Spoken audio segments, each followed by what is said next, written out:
Good morning. This is Mark Vruno, Editor-in-Chief of the Cannata Report, and it is Friday, which means we're here with Frank. But before we bring Frank on, I just want to remind everybody to like, comment, share. If you have any questions for us, shoot us a comment in the comment section, and maybe we'll try to get to it in an upcoming episode. So good morning, Frank. How are you? I am doing just fine. I mean, what could be bad? I've had a very leisurely time these last few days while you and CJ were busy working in New Mexico. Yeah, yeah, that's why I'm wearing a hat today. I'm a little weathered from the travel. Well, for the benefit of our audience, Mark and CJ went to the BTA meeting in New Mexico. So, Mark, it would be great for you to give us a sense as to, what was your take on that meeting for you? Because this is I don't believe it's a type of meeting you frequented much in the past. Am I correct in that? Yeah, you're correct. This was my first BTA conference. Yeah, and I found it really energizing, Frank. Great, great vibe in the room. Lots of dealers that were enthusiastic. Obviously we met with a lot of our key partners, OEMs, as well as software vendors. People on the finance and leasing side. I'm wearing a hat today, courtesy of Elitech, one of the many tchotchkes given out at the exhibit. These guys, Frank, are they're kind of in the background. They make RFID readers, that are components in a lot of the devices. So they're not somebody that we normally talk to directly, but an interesting company, interesting application. And it was just great for me to, being fairly new as editor-in-chief, to meet more people and put names with faces, and just to get a better, finger on the pulse of the industry, so to speak. Well, I'm so happy to hear you say that. And CJ confirmed that the people that you were introduced to sincerely took a liking to you, which is great news. So yeah, you can feel good about your first showing at a BTA meeting, because there, as you now know, there are a lot of people there that we do business with. Yeah, yeah. And it's a great setting, and I've always found it to be just a more relaxed meeting. I don't know if that's the correct term. In other words, BTA isn't selling anything. There's none of that. It's about coming together and let's deal with things that are important to us, which is what always my experience with it. Now, Yeah.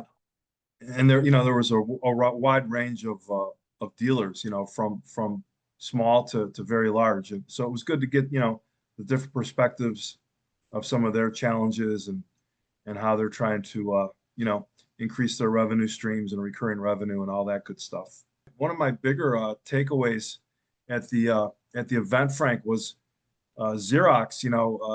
They had their COO and president, John Bruno, there. And he talked for about an hour just about Xerox's, he didn't call it a transformation, he called it a reinvention.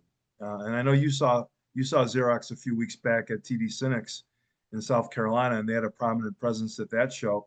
And their presence here was also very prominent.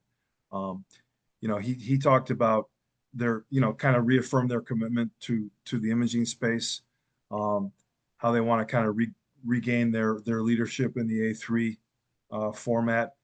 And then he said their long-term goal is to double their share of A4, which, raised more than a few eyebrows, but it was great to hear.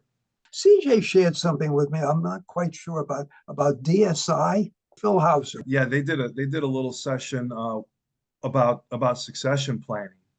And actually, they used CJ and you, Frank, as kind of examples of how businesses can plan for the future.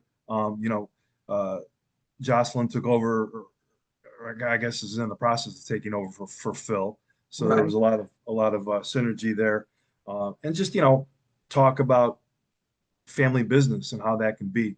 Um, I was out at Pulse Technology a few weeks back, as you know, and similar conversations about Chip Miceli and his son Vince and his father Vince before him, who Chip worked with, and just kind of some funny stories going about how difficult and also rewarding at the same time it can be to work with a family member like a father or a son. Speaking of fathers and sons, Greg Goldberg is now the general counsel at BTA, and his Right. dad Bob retired about a year ago. Um, and just to give an inside plug, you mentioned DSI, so that dealer is profiled uh, last month in our May issue. So if readers haven't seen that, please go to the website and find it. But I wanted to add that Chip Miceli, he was part of this panel that Greg led. It was Chip, with Pulse Technology.